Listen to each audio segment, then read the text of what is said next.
IQ plus academy के current affair session में आप सभी का स्वागत है। आज है 16 जुलाई और इस वीडियो में हमने 16 जुलाई के सभी इंपॉर्टेंट करंट अफेयर्स को इंक्लूड किया है। तो हम स्टार्ट करते हैं वीडियो को। पहले रिवीजन कर लेते हैं। हमारा पहला प्रश्न है, the McMahon line a century of discord नामक पुस्तक का विमोचन किसने किया?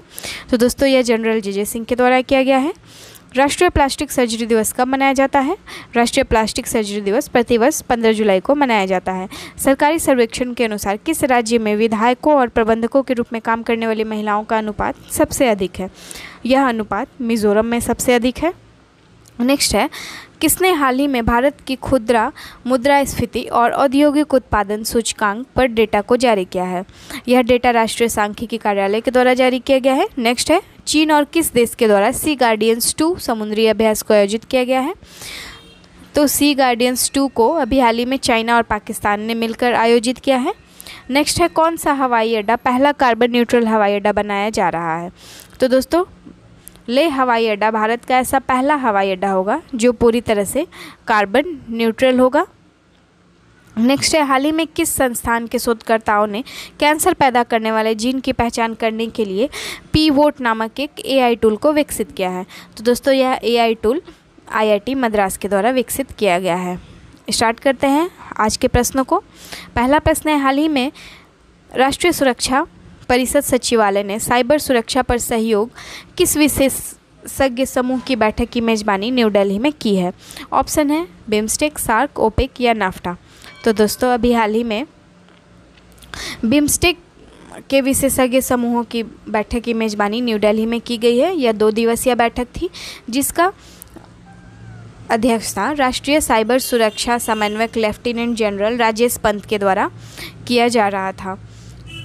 अगर हम बिम्स्टेक के बारे में देखें तो इसका full form the bay of Bengal initiative for multi sectoral technical and economic corporation इसका फुल फॉर्म होता है।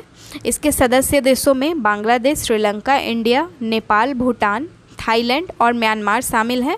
दोस्तों थाईलैंड और म्यांमार दक्षिण पूर्व एशिया के देश हैं और साथ ही ये 5 देश बांग्लादेश, श्रीलंका, इंडिया और नेपाल और भूटान यह दक्षिण एशियाई देश है। दोस्तों बिम्स्टेक दक्षिण एशियाई देश और दक्षिण पूर्व एशियाई देशों के बीच में एक ब्रिज का काम करता है। साथ ही अगर हम देखें तो यह एक तरह का अंतर्राष्ट्रीय आर्थिक सहयोग संगठन है जिसकी स्थापना 1997 में की गई थी और यह बैंकॉक घोषणा पत्र के थ्रू हुआ था। इसका हेडक्वार्टर कहाँ स्थित है? हेडक्वार्टर इसका ढाका में स्थित है। इसके अलावा अगर हम देखें तो लगभग 22% इसमें वर्ल्ड पॉपुलेशन का शामिल है और इसके मेंबरी कंट्रीज़ $2.7 ट्रिलियन का GDP शेयर करते हैं। इसके अलावा इसमें फोकस एरियाज़ को देखेंगे तो इसके फोकस एरियाज़ जो होते हैं वो 6 हैं मेनली। पहला है ट्रेड, दूसरा है टेक्नोलॉजी, तीसरा है एनर्जी, चौथा है ट्रांसपोर्ट, फिर टूरिज़्म और इसके अलावा फिशरीज़ इसके फोकस एरियाज़ हैं। इसके अगर ऑप्शंस को कोरिलेट करें तो दोस्तों सार्क की स्थापना 1985 में हुई थी ढाका में और इसके सदस्य देशों में कौन कौन शामिल है? इंडिया, नेपाल, अफ़गानिस्तान, पाक, भूटान, बांग्लादेश और श्रीलंका शामिल है। ओपेक की बात करें तो यह एक पेट्रोलियम प्रोडक्शन करने वाले देशों का संगठन है जिसमें कि 13 देश शामिल है दोस्तों। और इन 13 देशों में कौन कौन है? मेनली साउथ अफ्रीका है, UAE है और इराक है, ईरान है और साथ ही गिनी वगैरह इसमें शामिल है। इसकी स्थापना कब हुई थी? 1960 में इसकी स्थापना की गई थी और वियना ऑस्ट्रिया में इसका हेडक्वार्टर है। अगर हम नाफ्टा के बारे में बात करें तो NAFTA north America free trade agreement इसका फुल फॉर्म होता है और इसमें कनाडा, मैक्सिको और अमेरिका शामिल है। चलिए हम देखते हैं अपने अगले प्रश्न को। हमारा आज का अगला प्रश्न है, हाल ही में भारत और किस देश ने ई-वेब यानी ई-विद्या भारती और ई-आरोग्य भारती नेटवर्क परियोजना में भाग लेने के लिए एक समझौते ज्ञापन पर हस्ताक्षर किया है? तो दोस्तों ऑप्शन है दक्षिण कोरिया, फ्रांस, मेडागास्कर या ऑस्ट्रेलिया। तो अभी हाल ही में भारत और मेडागास्कर के बीच में यह समझौता किया गया है। इस समझौते के तहत जो भी मेडागास्कर के नागरिक होंगे उन्हें निःशुल्क शिक्षा प्रदान की जाएगी। इन्हें ऑनलाइन डिग्री और डिप्लोमा पाठ्यक्रम को भी निःशुल्क प्रदान किया जाएगा। अगर हम मेडागास्कर की बात करें तो इसकी राजधानी एंटानारिवो है। इसके राष्ट्रपति कौन है? आंद्रे राजोलिना है। और यहाँ के प्रधानमंत्री इलुजिनी मेगालाजा है। और साथ ही इसके मैप को देखेंगे दोस्तों, यह हिंद महासागर में स्थित एक देश है जो कि अफ्रीका के पूर्वी तट पर स्थित है। और ऐसा माना जाता है कि यह विश्व का चौथा सबसे बड़ा द्वीप है। और हम इसके अगर ऑप्शंस को देखेंगे तो हाल ही में दक्षिण कोरिया के Busan university of foreign studies में इंडिया सेंटर की स्थापना की गई है। फ्रांस जल्द ही यूपीआई और रुपे कार्ड को अपनाएगा। इसके अलावा ऑस्ट्रेलिया के अभी हाल ही में प्रधानमंत्री बने हैं जिनका नाम है एंथनी। और ऑस्ट्रेलिया इंडिया के बीच में सेना के बीच में 9वीं सैन्य वार्ता देहरादून में आयोजित की गई है। और ऑस्ट्रेलिया के स्पेन द्वीप का नाम बदलने का फैसला लिया गया है और यह एलिजाबेथ के नाम पर रखा जाएगा उनके सम्मान में। चलिए देखते हैं अगले प्रश्न को। हाल ही में किस राज्य में मंकी पॉक्स का पहला मामला दर्ज किया गया है? ऑप्शन है कर्नाटक, आंध्र प्रदेश, तमिलनाडु या केरल। तो दोस्तों अभी हाल ही में केरल में यह मामला देखा गया। इसके अलावा हम देखेंगे मंकी पॉक्स के बारे में, तो यह एक वायरल जूनोटिक बीमारी है जिसे सबसे पहले 1958 में बंदरों में देखा गया था। इसके अलावा सबसे पहला मंकी पॉक्स का अगर केस कहीं देखा गया तो वो ब्रिटेन में देखा गया था। और दुनिया के 10 से अधिक देश हैं जहाँ पे यह संक्रमण फैल चुका है और यह इन केसों की संख्या लगभग 11,000 है। अगर हम इसके लक्षण की बात करें तो मवाद भरे दाने हो जाते हैं जैसा कि चिकन पॉक्स में देखने को मिलता है। और दोस्तों इसका कोई भी इलाज नहीं है। हालांकि जो भी चिकन पॉक्स में दवाइयाँ यूज़ की जाती हैं, जो इसके वैक्सीन्स है, उसको इसमें यूज़ किया जा सकता है।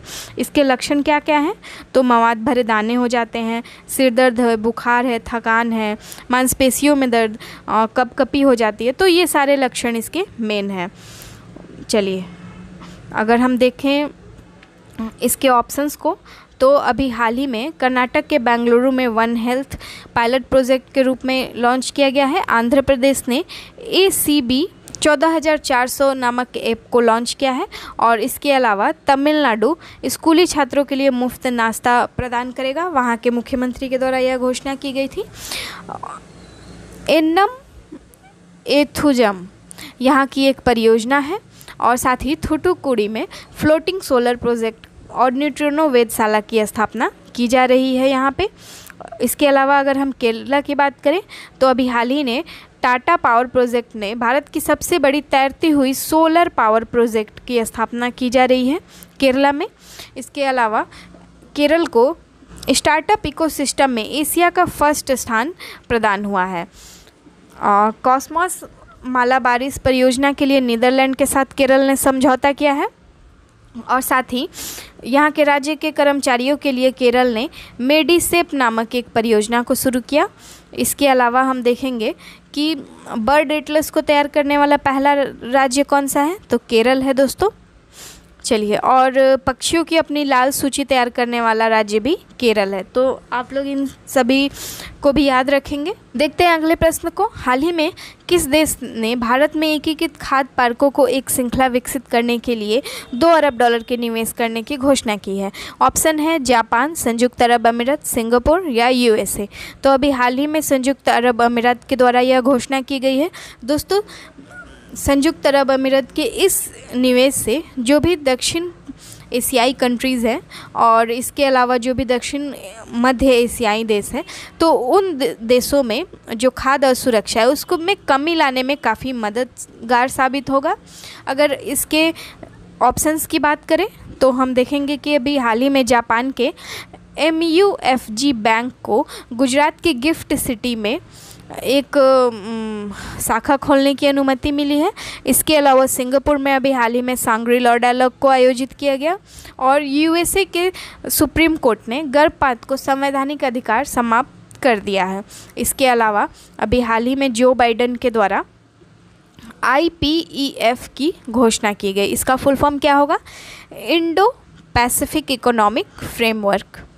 चलिए देखते हैं अगले प्रश्न को। हाल ही में भूटान में भारत के राजदूत के रूप में किसे नियुक्त किया गया है? ऑप्शन है सुधाकर दलेला, रुचिरा कंबोज, नितिन गुप्ता या परमेश्वरन अय्यर। तो अभी हाल ही में सुधाकर दलेला को नियुक्त किया जाएगा और यह किसकी जगह लेंगे? तो यह रुचिरा कंबोज की जगह लेंगे। अगर हम बात करें नितिन गुप्ता की, तो यह केंद्रीय प्रत्यक्ष कर बोर्ड के अध्यक्ष हैं और परमेश्वरन अय्यर तो आप सभी को पता ही है कि यह नीति आयोग के CEO हैं। चलिए स्टार्ट करते हैं अगले प्रश्न को। निम्न में से किसने हाल ही में अपनी जेंडर गैप रिपोर्ट 2022 को जारी किया है? ऑप्शन है नीति आयोग, योजना आयोग, शिक्षा आयोग या विश्व आर्थिक फोरम। दोस्तों अभी हाल ही में विश्व आर्थिक फोरम के द्वारा जेंडर गैप रिपोर्ट 2022 को जारी किया गया है। अगर हम बात करें तो 146 देशों में भारत का स्थान क्या है? 135वां स्थान प्राप्त हुआ है भारत को।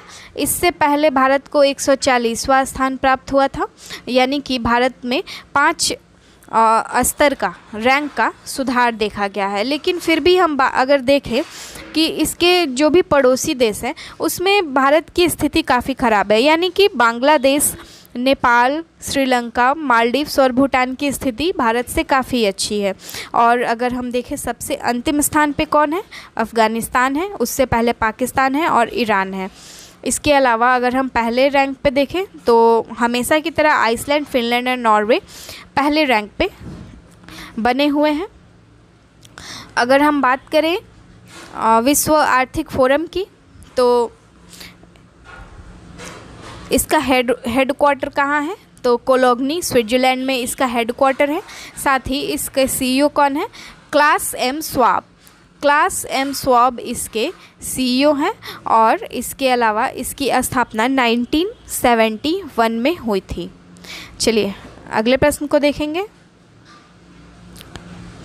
हाल ही में किसके द्वारा cost of living crisis in developing countries report को प्रकाशित किया गया है? ऑप्शन है यूनेस्को, संयुक्त राष्ट्र विकास कार्यक्रम, फोर्ब्स या Moody's.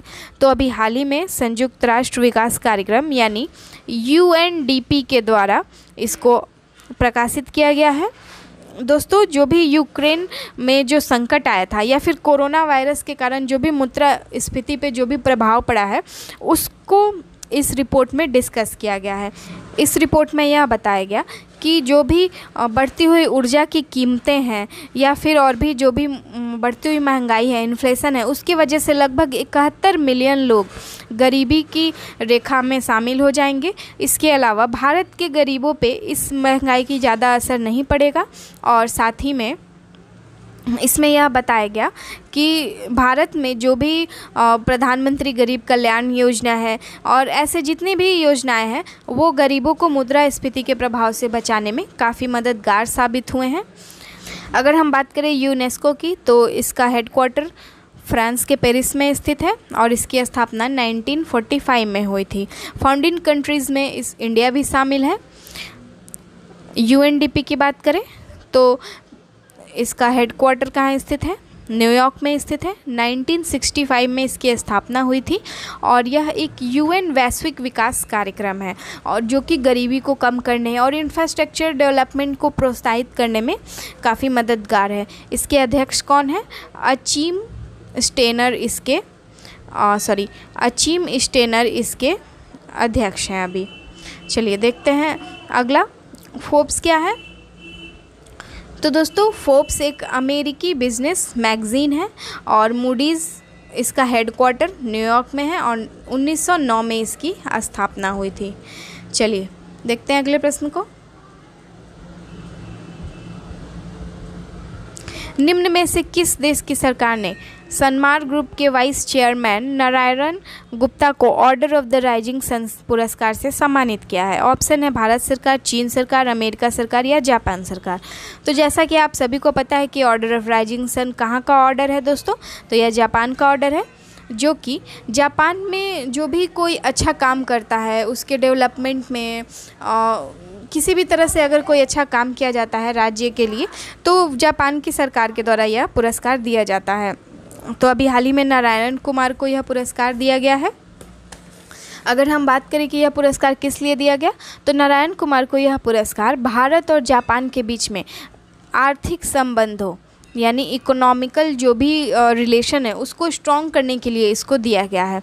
Order of rising sun को सबसे पहले 1875 में दिया गया था और इसे सबसे पहले वहाँ के सम्राट मीजी के द्वारा शुरू किया गया था। चलिए देखते हैं अगले प्रश्न को। दक्षिण कोरिया में ISSF निशानेबाजी विश्व कप में कितने पदकों के साथ भारत पदक तालिका में शीर्ष पर रहा है? ऑप्शन है 8, 9, 10 या 11। तो अभी हाल ही में 8 पदकों के साथ भारत ISSF निशानेबाजी विश्व कप में पहले स्थान पर रहा है। और देखेंगे अगर हम तो इसमें 3 स्वर्ण पदक, 4 रजत पदक और 1 कांस्य पदक सहित कुल 8 पदक शामिल हैं। इसके अलावा अर्जुन बबूता, साहू तुषार माने और पार्थ मखीजा ने 10 मीटर एयर राइफल टीम स्पर्धा में भारत को 3वां स्वर्ण जिताने में मदद किया है। साउथ कोरिया के कुछ एक्स्ट्रा पॉइंट्स को देखेंगे तो अभी हाल ही में इसने नूरी नामक रॉकेट को लॉन्च किया और यहाँ के प्रेसिडेंट अभी यून सुक योल को बनाया गया है। देखते हैं अगले प्रश्न को। इनमें से कौन सी कंपनी महिलाओं के सर्वाइकल कैंसर की रोकथाम के लिए अपनी स्वदेशी एंटी सर्वाइकल कैंसर वैक्सीन का निर्माण करेगी? ऑप्शन है Johnson and Johnson, serum institute of India, NITI Aayog या सिप्ला। तो अभी हाल ही में सीरम इंस्टीट्यूट के द्वारा यह घोषणा किया गया है कि महिलाओं की सर्वाइकल कैंसर के रोकथाम के लिए स्वदेशी एंटी सर्वाइकल कैंसर वैक्सीन का निर्माण किया जाएगा। अगर हम बात करें सीरम इंस्टीट्यूट के बारे में तो इसकी स्थापना साइरस पूनावाला के द्वारा 1966 में किया गया था और अभी इसके CEO कौन है? अदार पूनावाला इसके CEO हैं और इसका हेडक्वार्टर पुणे में स्थित है। साथ ही यह बायोफार्मास्यूटिकल कंपनी है। दोस्तों हम प्रश्न को देख लेते हैं आज के। तो आज के प्रश्न है, हाल ही में केंद्रीय मंत्रिमंडल ने राष्ट्रीय रेल और परिवहन संस्थान को किस राज्य में गति शक्ति विश्वविद्यालय की स्थापना को मंजूरी दी है? ऑप्शन है महाराष्ट्र, गुजरात, कर्नाटक या झारखंड। आप इसके आंसर्स हमें कमेंट बॉक्स में बताएंगे। नेक्स्ट है, हाल ही में किस देश के वैज्ञानिकों ने SARS-CoV-2 को निष्क्रिय करने के लिए एक नया तंत्र विकसित किया है? ऑप्शन है भारत, अमेरिका, चाइना या फ्रांस। इन सभी प्रश्नों के आंसर्स आपको हमारे PDF में मिल जाएंगे और आपको हमारा PDF कहाँ मिलेगा? तो आप हमारे टेलीग्राम चैनल से इसे डाउनलोड कर सकते हैं, जिसका लिंक हम डिस्क्रिप्शन में प्रोवाइड कर देंगे।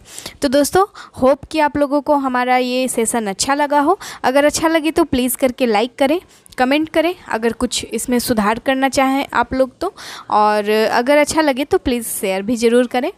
तो तब तक के लिए धन्यवाद दोस्तों। मिलते हैं कल एक नहीं कई सारे नए टॉपिक्स के साथ, बहुत सारे नए पॉइंट्स के साथ डिस्कस करते हैं। तो चलिए तब तक के लिए धन्यवाद।